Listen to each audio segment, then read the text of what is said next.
Perdana Bertalian dengan NIM 4231230012, kelas PSM 23B, mata kuliah Pancasila. Dan di sini saya akan menjelaskan hasil PPT saya mengenai bab 3, Pancasila sebagai dasar negara. A. Pengertian Pancasila sebagai dasar negara. Pancasila sebagai dasar negara berarti setiap sendi-sendi ketatanegaraan pada negara Republik Indonesia harus berlandasan dan atau harus sesuai dengan nilai-nilai Pancasila. Pancasila merupakan kristalisasi nilai yang hidup dan tumbuh berkembang serta digali dalam masyarakat Indonesia sehingga Pancasila memiliki kebenaran secara nasional. Hal ini dapat dibuktikan bahwa Pancasila merupakan suatu sistem filsafat karena kebenaran nilai-nilai yang ada di dalam Pancasila dapat diterima secara rasional. Selanjutnya, B. Konsep negara, tujuan negara, konsep dasar negara, dan urgensi Pancasila sebagai dasar negara. Yang pertama, konsep negara. Diponolo menyimpulkan 3 unsur yang menjadi syarat mutlak bagi adanya negara, yaitu A. Unsur tempat atau daerah, wilayah atau teritorial. Yang B. Unsur manusia atau umat, rakyat atau bangsa. Yang C. Unsur organisasi atau tata kerjasama atau tata pemerintah. Yang kedua, tujuan negara. Secara teoritis, Diponolo menggambarkan intisari 5 teori tujuan negara yang disarikan antara lain yaitu yang pertama kesejahteraan dan kebahagiaan hidup, yang kedua kemerdekaan, yang ketiga kekuatan, kekuasaan dan kebesaran atau keagungan, yang keempat kepastian hidup, keamanan dan ketertiban, yang kelima keadilan. Yang ketiga konsep dasar negara. Secara etimologis, istilah dasar negara maknanya identik dengan istilah Grundnorm atau norma dasar, Rechtsstaat atau cita hukum, Staatsstaat atau cita negara, filosofis Grundslag atau dasar filsafat negara. Secara terminologis atau secara istilah, dasar negara dapat diartikan sebagai landasan dan sumber dalam membentuk dan menyelenggarakan negara. Yang keempat, urgensi Pancasila sebagai dasar negara.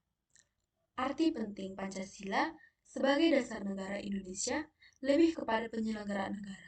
Pancasila merupakan cita-cita yang hidup dalam diri manusia Indonesia yang senantiasa menjadi sebuah sistem nilai yang tumbuh dalam kerangka mewujudkan cita-cita bersama masyarakat Nusantara menjadi bangsa Indonesia yang pada akhirnya berhasil mendirikan negara Indonesia.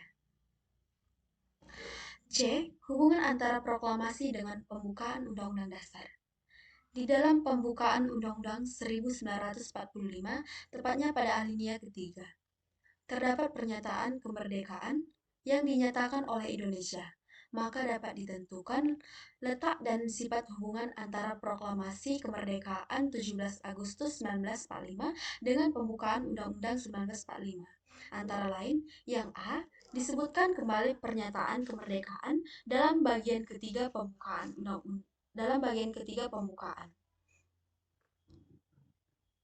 menunjukkan bahwa antara proklamasi dengan pembukaan merupakan suatu rangkaian yang tidak dapat dipisahkan.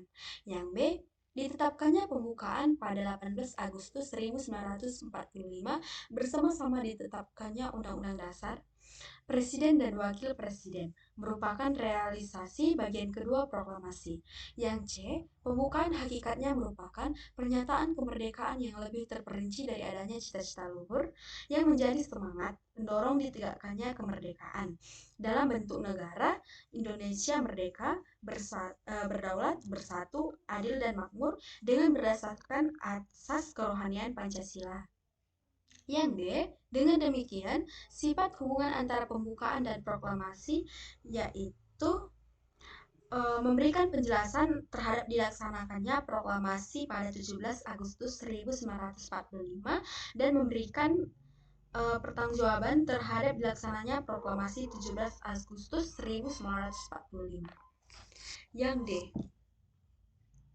hubungan antara Pancasila dengan pembukaan Undang-Undang Dasar Negara Republik Indonesia tahun 1945.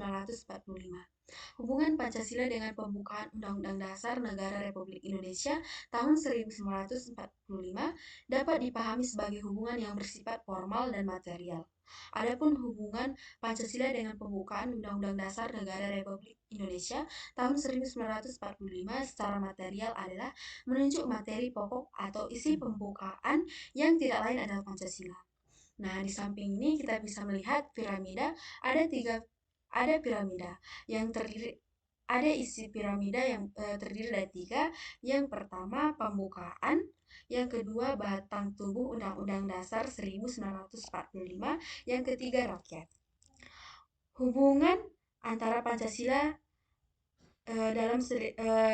antara Pancasila dengan pembukaan mencerminkan nilai-nilai Pancasila yang menekankan pada kemanusiaan, persatuan, dan keadilan.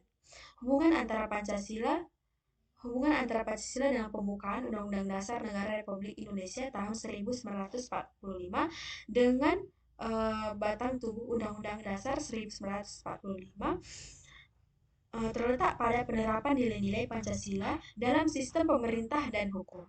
Hubungan antara Pancasila dengan pembukaan Undang-Undang Dasar Negara Republik Indonesia tahun 1945 dengan rakyat, bahwa rakyat sangat erat memegang Pancasila dan Undang-Undang Dasar 1945. Pancasila sebagai dasar negara mengedepankan prinsip-prinsip yang menjamin tidak hak dan kewajiban rakyat. Penjabaran Pancasila dalam pasal-pasal Undang-Undang Dasar 1945. Untuk mengimplementasikan nilai-nilai dasar Pancasila dalam kehidupan praksis bernegara, diperlukan nilai-nilai instrumental yang berfungsi sebagai alat untuk mewujudkan nilai dasar. Apabila disederhanakan, maka pola pemikiran tersebut dapat diuraikan. Ada tiga pola yang diuraikan. Yang pertama, Pancasila merupakan asas kerohanian dari pembukaan Undang-Undang Dasar 1945 sebagai staf fundamental. Yang kedua, pembukaan Undang-Undang Dasar 1945 dikristalisasikan dalam wujud pokok-pokok pikiran yang terkandung dalam pembukaan Undang-Undang Dasar. Yang ketiga, pokok-pokok pikiran yang terkandung dalam pembukaan Undang-Undang Dasar 1945 terjelma dalam pasal Undang-Undang Dasar 1945. F. Implementasi Pancasila dalam pembuatan kebijakan negara, khususnya dalam bidang politik, ekonomi, sosial, budaya, dan HANKAN. Di bidang politik, implementasi Pancasila dalam perumusan kebijakan dalam bidang politik dapat ditransformasikan melalui sistem politik yang bertumpu kepada asas kedaulatan berdasarkan konstitusi mengacu pada pasal 1 ayat Undang-Undang 1945. Yang kedua, bidang ekonomi mengacu pandangan dari Mugyarto dalam Osman dan Alfian mengenai 5 prinsip pembangunan ekonomi yang mengacu pada nilai Pancasila, yaitu sebagai berikut. Yang pertama, ketuhanan yang Maha Esa. Roda perekonomian digerakkan oleh rangsangan-rangsangan ekonomi, sosial, dan moral. Yang kedua, kemanusiaan yang adil dan beradab. Ada kehendak kuat dari seluruh masyarakat mewujudkan pemerataan sosial. Yang ketiga, persatuan Indonesia. Prioritas kebijaksanaan ekonomi adalah penciptaan perekonomian nasional yang tangguh. Hal ini berarti nasionalisme menjiwai setiap kejaksaan dan ekonomi. Dan yang keempat, kerakyatan yang dipimpin oleh hikmat kebijaksanaan dalam permusyawaratan atau perwakilan. Koperasi merupakan sekoguru perekonomian dan merupakan bentuk saling konkret dari usaha bersama. Yang kelima, keadilan sosial bagi seluruh rakyat Indonesia. Adanya imbangan yang jelas dan tegas antara perencanaan di tingkat nasional dan desentralisasi dalam pelaksanaan kebijaksanaan ekonomi untuk mencapai keadilan ekonomi dan keadilan sosial. Nah, yang saya jelaskan adalah bidang ekonomi. Dan yang ketiga, bidang sosial. Kemanusiaan yang adil dan beradab. Seluruh masyarakat berkomitmen pada pemerataan sosial sesuai asas kemanusiaan. Dan yang terakhir, bidang hukum. Istilah bela negara, pertahanan, dan keamanan terkait dengan implementasi Pancasila di bidang pertanian negara sebagaimana diatur dalam pasal 27 ayat 3 dan pasal 30 Undang-Undang Dasar 1945. Baik, terima kasih. Demikianlah hasil presentasi saya. Saya ucapkan terima kasih.